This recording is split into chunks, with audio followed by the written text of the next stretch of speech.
தமிழ் தடம் நேயர்களுக்கு வணக்கம். நம்மோடு உரையாட ஊடகவியலாளர் திரு கேப்ரியல் இணைந்திருக்காங்க. வாங்க பேசலாம். வணக்கம். வணக்கம். நேற்று மொழிப்போர் தியாகிகள் தினம். அந்த கூட்டத்தில் பேசின திரு ஸ்டாலின் அவர்கள், திரு உதயநிதி ஸ்டாலின் அவர்கள் கடுமையாக ஏடிஎம்கேவையும் அந்த கூட்டணியும் டார்கெட் பண்ணியிருக்காங்க. ஒரு படி மேலே போயிட்டு எம்கே ஸ்டாலின் அவர்கள் சொல்றாரு, 10 தோல்வி பழனிசாமி அவர்களே, நீங்க காலையே பார்த்துக்கிட்டு இருந்தா, எந்த நேரமும் தவழ்ந்துகிட்டே இருந்தா உங்களுக்கு உதய சூரியன் தெரியாது, கொஞ்சமாச்சும் நிமிர்ந்து பாருங்க, அப்பொழுதுதான் சூரியன் தெரியும் அப்படின்னு டார்கெட் பண்ணியிருக்காங்க. ஸோ எப்படி பாக்குறீங்க இப்படியான விமர்சனம்? கடுமையான ஒரு ஒரு போட்டி நிறைந்த ஒரு களமாக இது மாறிட்டு இருக்கு அப்படின்றத காட்டுதா இது? அப்படி ஒரு போட்டி நிறைந்த ஒரு களமா மாறுதுன்னா அது நல்லதுதான். காட்டமான விமர்சனங்கள் வைக்கிறதும் நல்லதுதான். ஆனா அரசியல் ரீதியா இருக்கணும், பர்சனலா இருக்கக்கூடாது. இங்க பிரச்சனை என்னன்னா, வகையுடைய விமர்சனங்கள்லாம் ரொம்ப பர்சனலா இருக்கு. காலை பார்த்துட்டு இருந்தீங்கன்னு சொல்றதா இருக்கலாம், அடிமைகள்னு சொல்றதா இருக்கலாம். 10 தோல்வி பழனிசாமி, 10 தோல்வி அதுவும் தப்பு தானே. அது எதுக்கு அதெல்லாம் நீங்க சொல்றீங்க? அது அரசியலா இல்லையா?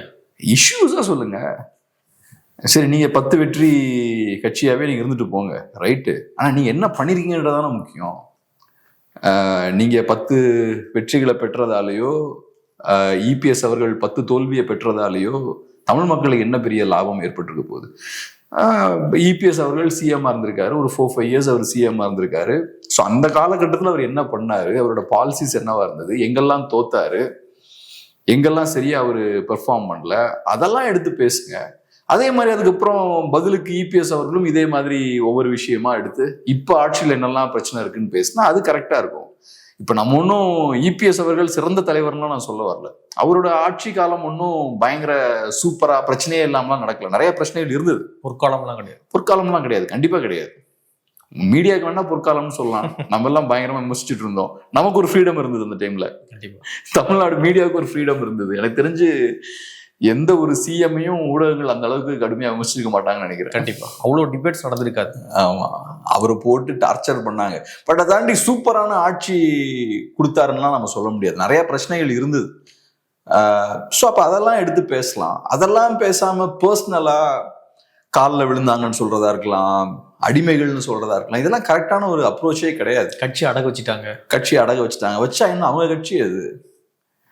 அப்புறம் இப்ப திடீர்னு எலெக்ஷன் வந்தோடனையும் ஹிந்தி எதிர்ப்பு, இந்த விஷயங்கள்லாம் காட்டமா பேசுறது. ஸோ இதெல்லாம் நீங்க சொல்றதுக்கான காரணம் என்ன?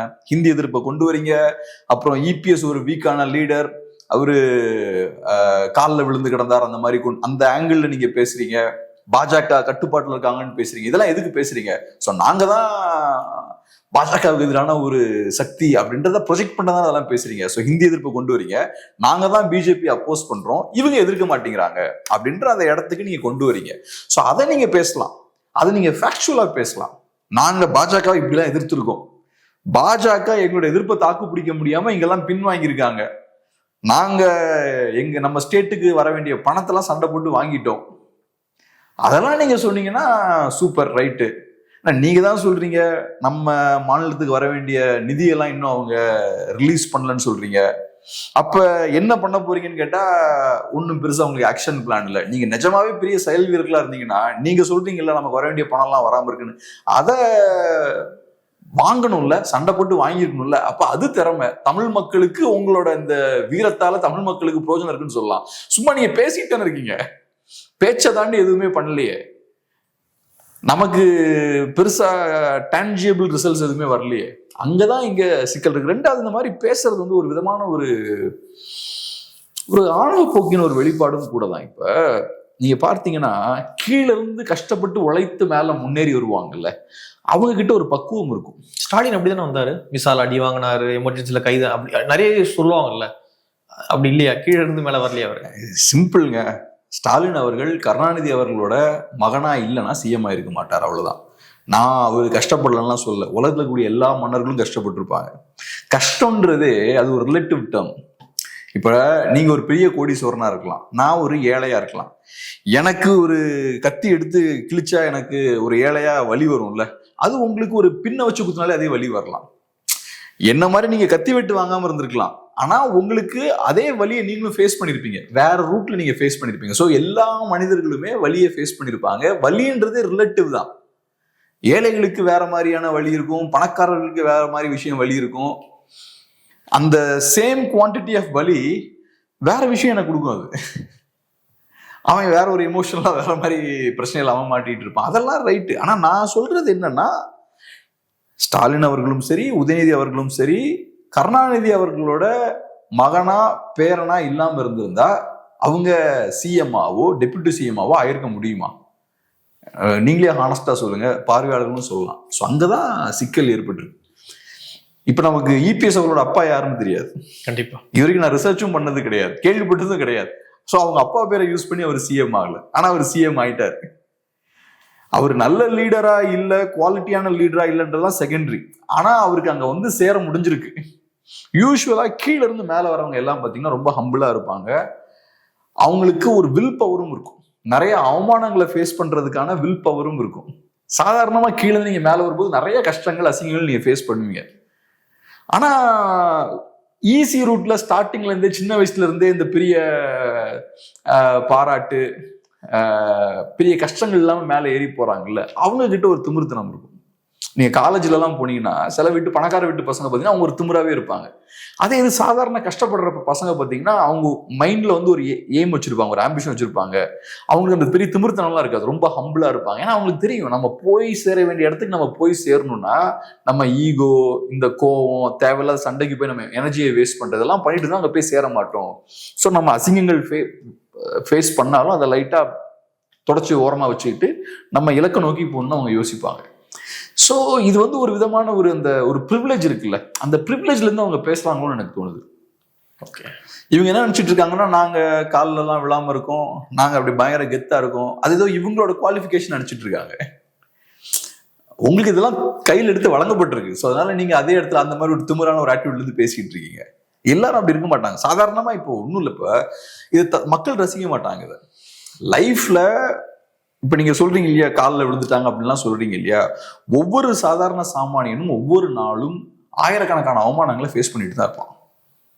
ஒருத்தர் சாதாரண ஒரு பிளம்பரா இருக்கலாம், ஒரு எலக்ட்ரீஷியனா இருக்கலாம், ஒரு ஆட்டோ டிரைவரா இருக்கலாம், ஒரு பேங்க்ல வேலை பார்க்குறவரா இருக்கலாம். ஒவ்வொரு சாதாரண சாமானியனும் இந்த ஏகப்பட்ட அவமானங்களை ஃபேஸ் பண்ணிட்டு தான் அவன் லைஃபை கடந்து போய்கிட்டு இருக்கான்.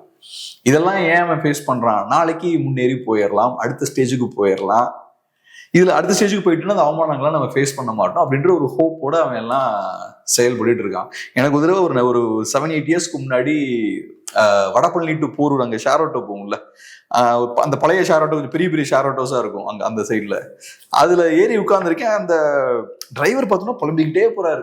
போலீஸ்காரர் யாராவது அவர் திட்டாராம் கொஞ்சம் மோசமா. நான் அதை பார்க்கல, ஆனா திட்டாரு போல. சொல்லிக்கிட்டே போறாரு, நான் இன்னும் 2 வருஷத்துல நான் ஒரு கார் வாங்கிடுவேன், அதுக்கப்புறம் இவனுக்கிட்டலாம் திட்டு வாங்கணுன்ற அவசியமே இருக்காது. ஸோ அவரு இந்த அவமானங்கள்லாம் ஃபேஸ் பண்றாரு. அது அவரை நெக்ஸ்ட் ஸ்டேஜுக்கு போகணுன்ற இடத்துக்கு அவரை புஷ் பண்ணுது. அவர் என்ன நினைக்கிறார், அங்க போயிட்டா நமக்கு இந்த பிரச்சனை இருக்காதுன்னு நினைக்கிறார். ஒரு கார்ல போயிட்டோன்னா இந்த அளவுக்கு அவமானப்பட மாட்டோம். அங்க வேற மாதிரி இன்சல்ட்லாம் நீங்க ஃபேஸ் பண்ணுவீங்க. ஒவ்வொரு இடத்துலயும் ஒவ்வொரு பிரச்சனை இருக்கும்ல, ஒவ்வொரு இந்த லேயர்லயும். ஸோ இந்த அவமானம்ன்றது உழைக்கக்கூடிய மக்கள் எல்லாரும் ஃபேஸ் பண்ணிட்டு இருக்கக்கூடிய ஒரு விஷயம் டெய்லி.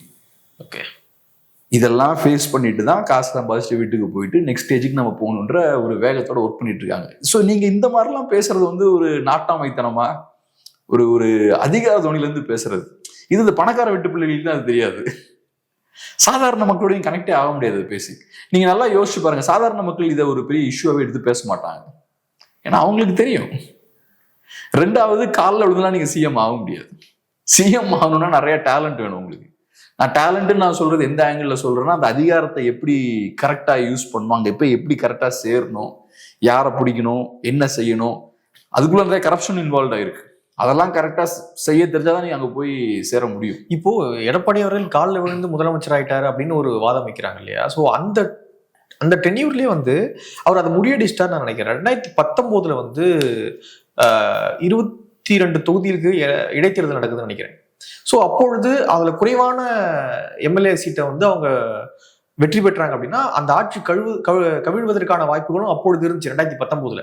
ஆனா எம்பி தேர்தலில் வந்து கோட்டை விட்ட 2019 எம்பி தேர்தலில் கோட்டை விட்ட ஏடிஎம்கே எம்எல்ஏ தேர்தலில் வந்து அதிகப்படியான சீட், அந்த 19 சீட்டு என்னமோ அதில் வெற்றி பெற்று ஆட்சியை திரும்ப தக்க வச்சாங்க. ஸோ அப்பொழுதே வந்து அதை முறியடிச்சிட்டார் அவர்.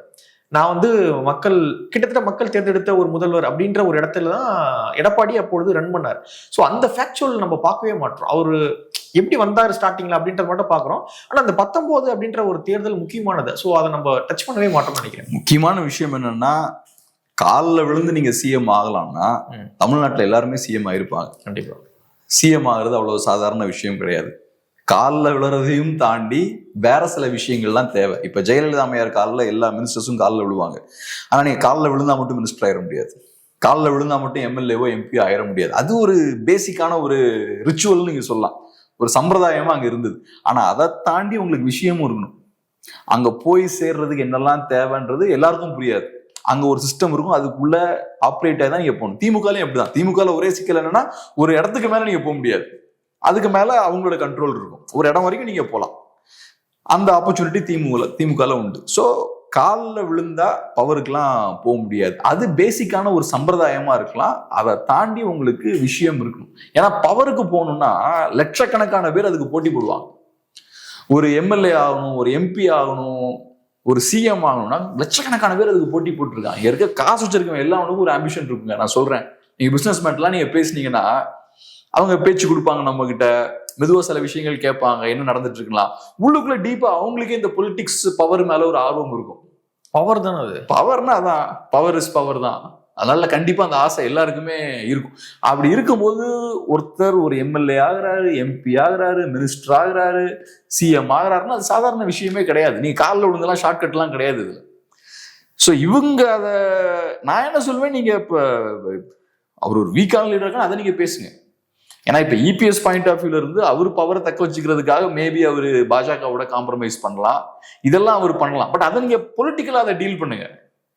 பொலிட்டிக்கலா பாஜகவோட இன்ஃப்ளூயன்ஸ் அதிகமா இருந்ததுங்க, நாங்க அவங்கள விட பெட்டரா இருக்கோங்க, அதையும் ப்ரூவ் பண்ணுங்க. இப்ப ஒரு நியூஸ் பாக்குறேன் பாருங்க.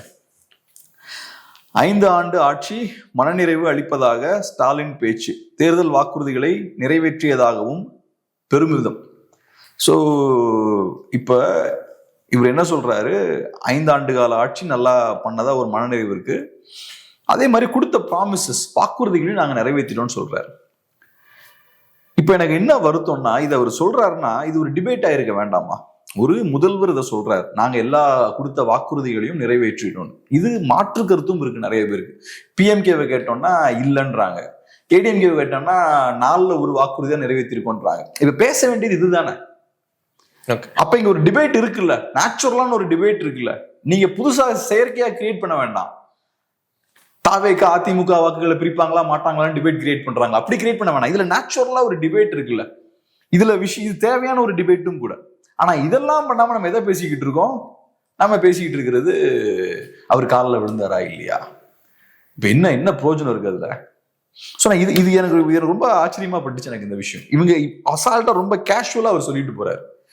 இதை கேட்கறதுக்கு இங்க ஒரு மீடியா இல்ல. நீட்ன்ற ஒரு இஷ்யூ அவ்வளவு பேசுனீங்களே, வந்த உடனே முதல் கையெழுத்து அதுதான் சொன்னீங்களே, என்ன ஆச்சு? ஒரு ஸ்ட்ராங்கான ஒரு ஜேர்னலிஸ்டா அதை கேட்டிருக்கணும்ல. இங்க இருக்கிற எல்லா ஜேர்னலிஸ்டும் அதை கேட்டிருக்கணும்ல. எல்லா டிவிலையும் அதான ஃபர்ஸ்ட் வச்சிருக்கணும். இன்னைக்கு நீட்ன்ற ஒரு இஷ்யூவே இல்லாத மாதிரி கடந்து போயிட்டு இருக்காங்க. ஒரு 5 வருஷத்துக்கு முன்னாடி உலகத்திலேயே நீட்ன்ற இஷ்யூவை விட்டா வேற எதுவுமே கிடையாதுன்னு பேசிட்டு இருந்தாங்க. ஒரே இஷ்யூ தான். ஆமா, நீட் ஐயோ தமிழ் மக்களுக்கு எல்லாம் போச்சு, உரிமையே போச்சுன்னு பேசிட்டு இருந்தாங்க. நம்ம இவங்க பேசுற பேச்செல்லாம் பார்க்கும்போது ரைட்டு, இதுதான் தி இஷ்யூ போல, இதை விட்டாச்சுன்னா வேற பிரச்சனையே கிடையாது போல நம்ம எல்லாம் நம்மளும் பேசிட்டு இருந்தோம். ஆனா இப்ப பார்த்தா நீட் அப்படின்னா எதுவுமே கிடையாது அப்படின்ற மாதிரி நீட் எக்ஸாம் நடக்குது. ஆமா, தமிழ்நாட்டுல நடக்குது. ஆமா, எல்லாம் நடந்துகிட்டு தான் இருக்கு. ஆனா அது இஷ்யூவே இல்லை. சூசைட் பண்றாங்க, அதுவும் நடந்துகிட்டு இருக்கு. மன உளைச்சல் பெரிய லெவல்ல இருக்கு ஸ்டூடெண்ட்ஸுக்கு. எல்லாம் எதையும் பேசாம நாங்க எல்லா வாக்குறுதிகளையும் நிறைவேற்றிட்டோம் அப்படின்னு சொல்றாங்க. சொல்லிட்டு ஒரு எதிர்கேள்வி கூட ஃபேஸ் பண்ணாம சைலண்டா போக முடியுது. இப்போ இதை நம்ம கேட்டோம் அப்படின்னா, இதை கேட்ட வாக்குல நம்ம கேட்கறதா தாமதமா இருக்கும், உடனே வரும். அப்ப நீ பாஜக சப்போர்ட் பண்றியா, திமுக எதிர்க்கிற, பாஜக சப்போர்ட். நம்ம திமுக கேள்வியை கேட்டக்கூடாது. அது என்னமோ தெரியல, திமுக கேள்வி கேட்டாலும் நீ பாஜக நான் கேட்கறது என்ன, சரி நான் பாஜகவை சப்போர்ட் பண்ண வச்சுப்போம், நீங்க பாஜகவை எதிர்க்கிறீங்கல்ல, அப்ப ஏன் நீட்டுக்கு எதிராக போராட மாட்டேங்கிறீங்க? சரி நான் நீட்டுக்கு எதிராக போராடலன்னா ஓகே, நான் பாஜக ஆதரவாளர், நீங்க ஏன் சார் நீட்டுக்கு எதிராக போராட மாட்டேங்கிறீங்க? இந்த 5 வருஷம் நீட்டுக்கு எதிராக எத்தனை பெரிய போராட்டங்கள் நடத்திட்டீங்க? உங்ககிட்ட இருந்த பவரை யூஸ் பண்ணி என்னெல்லாம் பண்ணிருக்கலாம்? 1 லட்சம் பேர் உங்களால திரட்ட முடியுமா? கண்டிப்பா முடியும். அதை ஏன் அந்த நீட்டுக்கு எதிராக திரட்ட மாட்டேங்கிறீங்க? தமிழ்நாடு ஃபுல்லா ஏன் பெரிய பெரிய போராட்டம் நடத்த மாட்டேங்கிறீங்க? அதுவும் குறிப்பா எலெக்ஷன் கிட்ட இருக்கும்போது சைலண்டா இருக்கீங்க. இது இப்ப திமுகவுக்கு வசதியான இன்னொரு விஷயம் என்னன்னா, அதிமுகவும் கையில் எடுக்க முடியாது, கூட பாஜக இருக்காங்க. சோ அதிமுகவுக்கும் இந்த இஷ்யூவை கையில் எடுக்க முடியல. சோ இப்ப எதிர்கட்சியும் கேட்க மாட்டாங்க, நாங்களும் பேச மாட்டோம், மீடியாவும் பேச மாட்டாங்க, எல்லாம் சேர்ந்து சைலண்டா ஜாலியா உட்காந்துருக்காங்க. எவ்வளவு மோசமான சிச்சுவேஷன் இருக்கு பாருங்க. சோ கேஷுவலா நாங்க எல்லாத்தையுமே செய்து முடிச்சிட்டோம், கொடுத்த வாக்குறுதிகள் எல்லாத்தையுமே நிறைவேற்றிட்டோம் அப்படின்னு சொல்றாங்க. எதிர்கேள்வி கேட்கறதுக்கு ஆளே இல்லை, எதிர்கட்சியும் இல்லை, ஊடகங்களும் இல்லை. இது சிம்பிளான கொஸ்டின் தானே. ஒரு 5 இயர்ஸ்க்கு முன்னாடி இதை மட்டும் தானே பேசிட்டு இருந்தீங்க, இன்னைக்கு அதை பத்தி பேசவே மாட்டேங்கிறீங்க. ஆனா நம்ம சொசைட்டி இந்த கண்டிஷன்ல தான் இருக்கு. பேசிட்டு இருக்கிறதெல்லாம் பாத்தீங்கன்னா பர்சனல் அட்டாக்ஸ், பர்சனல் மோதல்கள், ஒரு பயனே இல்லாம வந்து கவர்னர் வர்சஸ் டிஎம்கே, இந்த இஷ்யூ இது யாருக்கு பயனளிக்க போகுது? இப்ப கவர்னர் வர்சஸ் டிஎம்கே கொஞ்சம் சூடு கம்மியாயிருச்சு. இப்ப ஆட்சி பவருக்கு வந்தப்ப ஆர்.என். ரவி வர்சஸ் திமுகன்ற அந்த மோதல் பாத்தீங்கன்னா அதுதான் ஏதோ பெரிய அடிதடி மாதிரி அது போய்கிட்டு இருந்தது.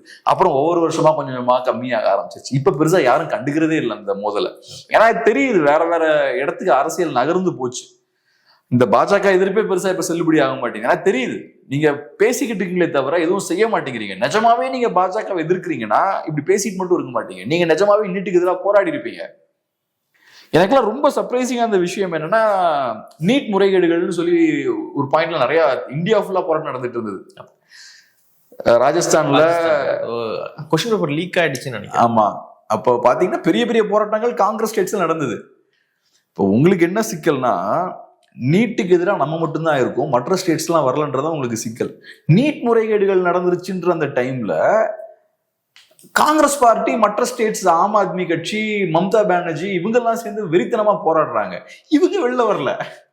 அப்ப நீங்க நிஜமாவே நீட் எதிர்க்கிறீங்கன்னா அது உங்களுக்கு பயங்கரமான ஒரு சாதகமான சூழல்ல அது. ரைட், நம்ம நீட் எதிர்க்கணும் தனியா இருக்கும், இப்ப புதுசா நிறைய பேர் உள்ள வராங்க, அவங்கெல்லாம் சேர்ந்து நம்ம வழிநடத்தி கொண்டு போவோம், நம்ம முன்னிறுத்தத்தை கொண்டு போவோம்ல போயிருக்கணும். அந்த பீரியட்ல பார்த்தா அங்க போராட்டம்லாம் எதுவுமே நடத்தல, ரிவர்ஸ் போயிட்டாங்க. காங்கிரஸ் பார்ட்டி தனியா பண்ணிட்டு இருக்காங்க. காங்கிரஸ் பார்ட்டி எந்தெந்த ஸ்டேட்ஸ் ஸ்ட்ராங்கா இருக்கும் எல்லா ஸ்டேட்ஸையும் பண்ணாங்க. இப்ப ராஜஸ்தான்ல நம்ம சொன்ன மாதிரி அசோக் கெஹ்லோட் தலைமையில நடந்தது, நிறைய ஸ்டேட்ஸ்ல அவங்க பண்றாங்க. இவங்க அங்க குவைட்டா இருக்காங்க. அப்ப நீங்க நீட்டுக்கு எதிராக என்ன பண்றீங்க? இப்ப ஒன்றும் கிடையாது. ஆனா இதெல்லாம் பண்ணாம இருக்கிறதாலதான் அதை பத்தி பேசாம இருக்கிறதுக்கு இந்த மாதிரி அரசியல் பண்றது. நம்ம நிஜமான அரசியல் பேசி நம்ம டிஸ்கஸ் பண்ண முடியாது. அரசியல் பேசி டிஸ்கஸ் பண்ண என்ன ஆகும்னா 2 பேரும் உண்மையை பேச ஆரம்பிச்சிருவாங்க. இவர் ஒரு இஷ்யூவை பேசுவாரு, அப்புறம் அவரும் இன்னொரு இஷ்யூவை பேசுவார், 2 பேரும் எக்ஸ்போஸ் பண்ணிடுவாங்க. ஆனா இது ஈஸி இல்ல. இந்த மாதிரி ஒரு பர்சனல் அட்டாக், அப்புறம் அங்கிருந்து இன்னொரு பர்சனல் அட்டாக், அவரும் சில பர்சனல் அட்டாக்ஸ் எல்லாம் விடுறாருன்னு தான் நினைக்கிறேன். இல்ல சில பர்சனல் அட்டாக்ஸ் அந்த சைடு இருந்து வருது, ஆனா இந்த சைடு இருந்து அதிகமான பர்சனல் அட்டாக்ஸ், அங்க இருந்து கொஞ்சம் குறைவான பர்சனல் அட்டாக்ஸ். ஆனா அவர் பேசும்போது சில விஷயங்கள் பார்த்தீங்கன்னா, இப்ப குடும்ப அரசியல் பத்தி ரெகுலரா பேசிக்கிட்டே இருக்காரு இபிஎஸ் அவர். அது தேவையான விஷயம் தான், அது ஒரு சோசியல் இஷ்யூ தான்.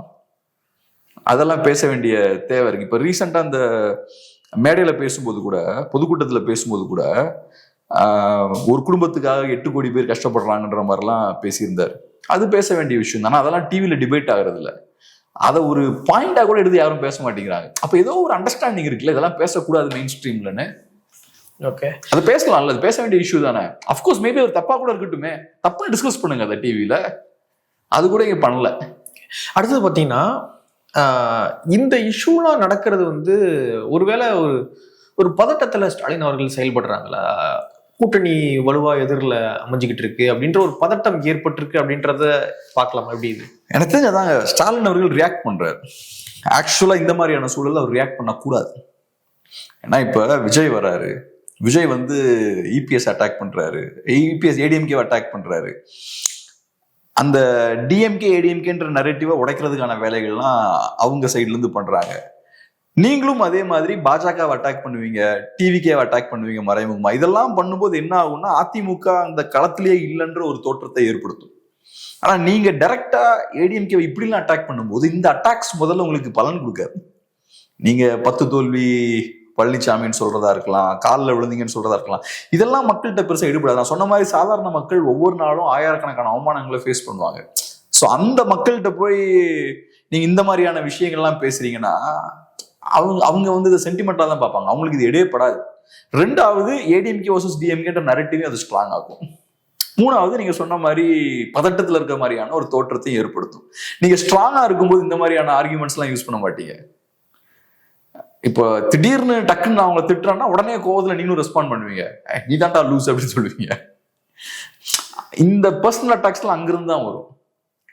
அதே மாதிரி உங்களை எனக்கு ஐடியாலஜிக்கலா கருத்தியல் ரீதியா எனக்கு எதிர்கொள்ள முடியலனா தான் நான் அடுத்த ஸ்டேஜுக்கு இங்க போவேன், பர்சனல் அட்டாக்ஸ்க்கு போவேன். அதை பாக்குறவங்களுக்கும் தெரியும், அது சுத்தி இருக்கவங்க கண்டுபிடிச்சிருவாங்க. ஓகே, பாடுறா கேப்ரியல் டக்குன்னு அந்த சைடு போறான்னா ரைட், அவனுக்கு விஷயம் இல்லை, பாயிண்ட் இல்லை, அதனால பதறான் அப்படின்னு யோசிப்பாங்க. ஸோ அதனால இது பொலிட்டிக்கலா தப்பு தான். பொலிட்டிக்கலா கொஞ்சம் ஓவர் ரியாக்ட் பண்றாங்க. இவ்வளவு இது இப்படிலாம் பேசணும்னு அவசியமே இல்லை. இப்ப நீங்க பேசும்போது தானே இதெல்லாம் ஒரு டிஸ்கஷன் பாயிண்டா மாறுது. இப்ப சில நேரங்கள்ல ADMK versus DMK narrative set பண்ண வேண்டிய தேவை உங்களுக்கு இருக்கும், ஆனா இங்க அந்த தேவை இல்லை. நீங்க செய்ய வேண்டியதெல்லாம் பாஜக எதிர்ப்புன்னு செஞ்சுட்டு இருந்தாலே நேச்சுரலா நீங்க அதிமுகவுக்கு பாஜக ஒரு லைபிலிட்டியா மாறிடுவாங்க. அதே மாதிரி இன்னொரு சைடுல டிவிகே அட்டாக் பண்ணீங்கன்னு வச்சுக்கோங்க, டிவிகே சைட்ல இருந்து உங்களை அட்டாக் பண்ணுவாங்க. ரைட், அதை வச்சு நீங்க ஓட்டிடலாம். அதிமுகன்ற ஒரு கட்சியே இல்லைங்கன்ற மாதிரி கொண்டு போயிடலாம். ஆனா நீங்க என்ன பண்றீங்க, ஏதோ கோபம் வருது உங்களுக்கு, டென்ஷன் ஆகுறீங்க. இன்னொரு பக்கம் நரேட்டிவும் செட் பண்றாங்க. என்ன அப்படின்னா, வைத்திலிங்கம் அவர்கள் ஒரத்தநாடு எம்எல்ஏ ரிசைன் பண்ணிட்டு டிஎம்கேல சேர்ந்திருந்தார். இன்னைக்கு அவருடைய தலைமையில 10,000 பேர் அதிமுக மாற்று கட்சிகள் அதுல இருந்து எல்லாத்துலயும் விலகி 10,000 பேர் அவருடைய தலைமையில இன்னைக்கு டிஎம்கேல இணைஞ்சிருக்காங்க. ஸோ இதுவுமே ஒரு நரேட்டிவ் பில்ட் பண்றாங்களா? அந்த பக்கம் இருந்து எல்லாம் வந்துகிட்டு இருக்காங்க, பவர் இல்லை, தனிநபர்கள் தான் போய் சேர்றாங்க, ஆனா பவர்லாம் இங்க வந்துகிட்டு இருக்கு அப்படின்ற மாதிரி ஒரு நரேட்டிவ் கிரியேட் பண்றாங்களா எப்படி? அதான் இப்ப நல்லா கவனிச்சிங்கன்னா, அதிமுகல இருந்து யாராவது வெளில வந்துகிட்டே இருப்பாரு ஒரு மாசத்துக்கு ஒருக்கா. அதிமுகல குழப்பம் இருக்குன்ற மாதிரியான ஒரு இஷ்யூவை மெயின்டைன் பண்ணிட்டே இருப்பாங்க. ஒன்றுல அதிமுகல குழப்பம் இருக்குன்ற மாதிரி நியூஸ் ஏதாவது வந்துட்டு இருக்கும், தலைவர்கள் ஏதாவது பேசுவாங்க. இந்த மாதிரியான விஷயங்கள் மாசத்துக்கு ஒரு தடவை நடந்துகிட்டே இருக்கும். ஒரு தடவை நடந்துச்சுன்னா அதுக்கப்புறம் ஒரு வாரம் அதை டிஸ்கஸ் பண்ணுவாங்க. அதே மாதிரி முக்கியமான டெவலப்மெண்ட்ஸ் ஏதாவது அந்த சைடு நடந்ததுன்னா அதை கவுண்டர் பண்றதுக்கும் இந்த மாதிரி ஏதாவது ஒன்று பண்ண வேண்டியிருக்கும். அங்க இப்ப டிடிவி போய் சேர்றாரு, அன்புமணி போய் சேர்றாரு, ஒரு ஹைப் கிடைக்குது, ஒரு வேகம் கிடைக்குதுன்னா அதை டைல்யூட் பண்ணும். அதை டைல்யூட் பண்றதுக்கு இன்னொரு சைட்ல டக்குன்னு இது என்ன கோயின்சிடன்ஸா என்ன, கரெக்டா டிடிவி அங்க போய் சேரும்போது இவர் இங்க வந்து சேர்றாரு.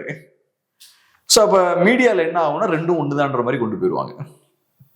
மீடியால அப்புறம் ஆங்கர் சொல்லும்போது அதிமுக கூட்டணியில் டிடிவி இணைந்தார், திமுக கூட்டணியில் இவர் வந்து இணைந்தார், அந்த நியூஸோட சேர்ந்து இதையும் கிளப் பண்ணிடுவாங்க. இதுவும் அதுவும் ஒண்ணு கிடையாது. இந்த நியூஸ் பெரிய ஒரு இதுக்கு இன்னும் வெயிட்டேஜ் அதிகமா உண்டு. ஸோ ஒரு நியூஸ் நடந்ததுன்னா அதை கவுண்டர் பண்றதுக்கு பட்டு இன்னொரு விஷயத்த பண்றது, இது எல்லாரும் பண்றதுதான். இது நேஷனல் லெவல்ல காங்கிரஸ் பிஜேபியும் பண்ணுவாங்க, இங்கேயும் திமுக கொஞ்சம் எஃபெக்டிவா பண்றாங்க. அதிமுக இதெல்லாம் இன்னும் பண்ண ஆரம்பிக்கல. மேபி ஒரு ஜெயிச்சாங்கன்னா இதெல்லாம் பண்ண ஆரம்பிப்பாங்கன்னு நினைக்கிறேன். இப்போதைக்கு அதிமுக பெருசா இந்த ஹெட்லைன் மேனேஜ்மெண்ட், மீடியா மேனேஜ்மெண்ட் எல்லாம் பண்ணல. அந்த கெப்பாசிட்டியும் அதிமுகவுக்கு இப்போதைக்கு இல்லை. ஏன்னா நான் பார்க்கும்போது நம்ம அதிமுகவோட அந்த சோசியல் மீடியா ஹேண்டில்ஸ் எல்லாம் பார்க்கும்போது அவங்களுக்கு பெரிய ஒரு கோஆர்டினேஷன்லாம் இல்லை, எல்லாம் ஒவ்வொரு சைட்ல ஒவ்வொரு டைரக்ஷன்ல போயிட்டு இருக்கிற மாதிரி தான் இருக்கு.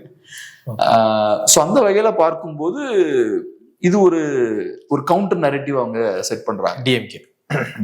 ஸோ அங்க ஸ்ட்ராங்கா இருக்கிற மாதிரி ஒரு தோற்றம் வரும்போது இல்ல நாங்களும் இன்னொரு ஆளை உள்ள கொண்டு வந்துடும் அப்படின்ற ஒரு இதை கிரியேட் பண்றாங்க. ஓகே, விஜய் சொல்லுவார் டிஎம்கே வர்சஸ் டிவிகே அப்படின்றதான் இப்போ களமா இருந்துகிட்டு இருக்கு அப்படின்னு சொல்லுவார். ஆனா ஆக்சுவலா இப்போ களம் டிஎம்கே வர்சஸ் ஏடிஎம்கே அப்படின்னா இருக்கா, இல்ல டிஎம்கே வர்சஸ் டிவிகேன்னா இருக்கா, எப்படி பாக்குறீங்க? களம் எப்பவுமே ஏடிஎம்கே வர்சஸ் டிஎம்கே தான். களத்துல என்னைக்குமே பிரச்சனையே இருந்தது இல்லை. 24லயும் களம் அப்படிதான் இருந்தது. ஏடிஎம்கே வர்சஸ் டிஎம்கே தான் களம் இருந்தது. ஆனா மீடியால வேற ஒரு நரேட்டிவை செட் பண்ணாங்க. எப்ப 24ல டிஎம்கே வர்சஸ் பிஜேபின்னு நரேட்டிவை செட் பண்ணாங்க. அந்த நரேட்டிவ் செட் பண்ணதுக்கான காரணம் என்னன்னா, ஏடிஎம்கே ஓட்ஸ் உடைக்கிறதுக்கு அந்த விஷயத்த பண்ணாங்க. ஏன்னா அவங்களுக்கும் தெரியும் களம் டிஎம்கே வர்சஸ் ஏடிஎம்கே தான் இருக்கு, நம்மளோட போட்டி ஏடிஎம்கே தான்ன்றது டிஎம்கேவுக்கும் தெரியும். ஸோ அப்ப ஏடிஎம்கேவோட ஓட்ஸ் ஒரு 4-5% உடைக்கணும். உடைச்சாச்சுன்னா அதிமுக வீக் ஆயிடுவாங்க. அப்ப நம்ம என்ன பண்ணலாம், நிஜமான எதிரி பிஜேபின்ற மாதிரி ப்ரொஜெக்ட் பண்ணலாம். பிஜேபி மட்டும் தான் நான் பேசிக்கிட்டு இருப்பேன். கிரவுண்ட்ல நான் சண்டை போடுறது அதிமுக காரனை, ஆனா நான் பேசுறது பிஜேபி காரனை பத்தி மட்டும் தான் நான் பேசுவேன். அப்ப பார்க்கக்கூடிய திமுக எதிர்ப்பாளர்கள் என்ன தோணும், ரைட் அப்ப திமுகவை நம்ம வீழ்த்தணும்னா பிஜேபி தான் கரெக்டான ஆள் போல, அப்ப நம்ம அதிமுக ஓட் போடக்கூடாது, பிஜேபிக்கு தான் ஓட் போடணும். ஏன்னா அதிமுக மைண்ட் செட் எப்படி இருக்குன்னா ஆன்டி டிஎம்கே அவ்வளவுதான். அப்ப எனக்கு ஆன்டி டிஎம்கே யார் நல்லா பண்ற மாதிரி இருக்கோ அவங்களுக்கு தான் நான் ஓட் போடுவேன். எக்ஸ்ட்ரீம் ஆன்டி டிஎம்கே எல்லாம் பாத்தீங்கன்னா பிஜேபி போயிடுவாங்க. அப்ப அதனாலதான் எக்ஸ்ட்ரீம் ஆன்டி டிஎம்கே பாத்தீங்கன்னா கமலுக்கும் போனாங்க 1921. ஸோ அந்த ஒரு விஷயம் நடக்குது. நடக்கும்போது அதிமுகவோட ஓட் கம்மியாகுது, திமுக புண்ணியத்துல பாஜகவோட ஓட் இன்க்ரீஸ் ஆகுது, அதிமுகவை வீழ்த்தாங்க. ஆனா அப்பவுமே களம் அதிமுக வர்சஸ் திமுக தான். இன்னைக்கும் அதே மாதிரிதான் இருக்கு. அந்த நரேட்டிவை மாத்துறதுக்கான முயற்சிகள்ல ஈடுபடுறாங்க. ஆனா முன்ன மாதிரி பண்ண முடியல. ஏன்னா இந்த பாஜக எதிர்ப்புன்றது முன்ன மாதிரி இப்ப கை கொடுக்க மாட்டேங்குது, அது ரிட்டர்ன்ஸ் கொடுக்க மாட்டேங்குது இப்ப. ஸோ அதனால இப்ப கொஞ்சம் கஷ்டப்படுறாங்க. டிவிக்கே எல்லாம் ஒன்றும் கிடையாது, கண்டிப்பா டிவிகே வர்சஸ் டிஎம்கே எல்லாம் கிடையாது.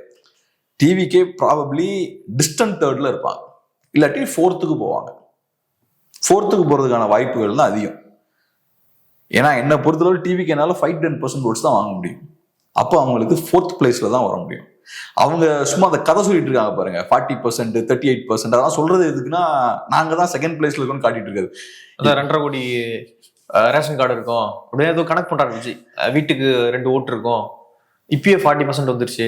ஐயோ, நம்ம ஒவ்வொரு வீட்லயும் டிவி இருக்கும், ஒவ்வொரு வீட்லயும் செல்போன் இருக்கும், அப்ப 60 வந்துருமா என்ன? இதெல்லாம் எல்லாம் இருக்குதான் செய்யும்.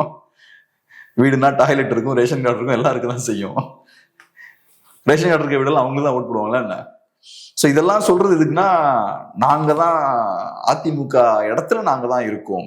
அப்பதான் மக்கள் யோசிப்பாங்க. இப்ப அதிமுக ஓட் போடுறவன் என்ன யோசிப்பான், அதிமுகவுக்கு நான் ஓட் போட்டா திமுக வீழுமான்னு யோசிப்பாங்கல்ல.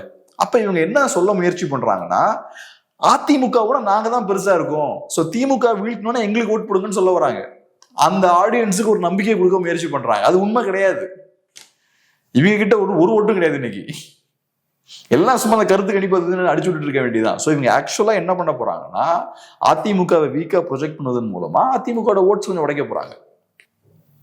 அதிமுக எந்த அளவுக்கு ஸ்ட்ராங்கான அலைன்ஸை ஃபார்ம் பண்றாங்களோ அந்த அளவுக்கு விஜயால அந்த ஓட்டை உடைக்க முடியாது. ஏன்னா அதிமுக ஸ்ட்ராங்கா இருக்கிற மாதிரியான தோற்றம் ஏற்பட்டாலே மக்கள் விஜய்க்கு ஓட் போடுறதை கம்மி பண்ணிடுவாங்க. ஏன்னா விஜய்க்கு ஓட் போட்டா பிரோஜனம் இல்லை, நம்ம அதிமுக ஓட் போட்டா தான் ஜெயிக்க முடியும், திமுக வீழ்த்த முடியும் அப்படின்ற இடத்துக்கு வந்துருவாங்க. ஸோ அதனால இப்ப ஒரு பதட்டம் இருக்கு. திமுக கிட்டயும் அந்த பதட்டம் இருக்கு, டிவிக்கு கிட்டயும் அந்த பதட்டம் இருக்கு. ஏன்னா அதிமுக அந்த அலைன்ஸ் எல்லாம் ஃபார்ம் பண்ண நம்ம ஸ்ட்ராங்கா இருக்கும் அப்படின்ற ஒரு தோற்றத்தை அவங்க ஏற்படுத்துறாங்க. அந்த தோற்றம் ஏற்பட்டுருச்சுன்னா டைரக்டா திமுகவுக்கு ஒரு த்ரெட் அது. ரெண்டாவது விஜயால ஓட்ட உடைக்க முடியாது.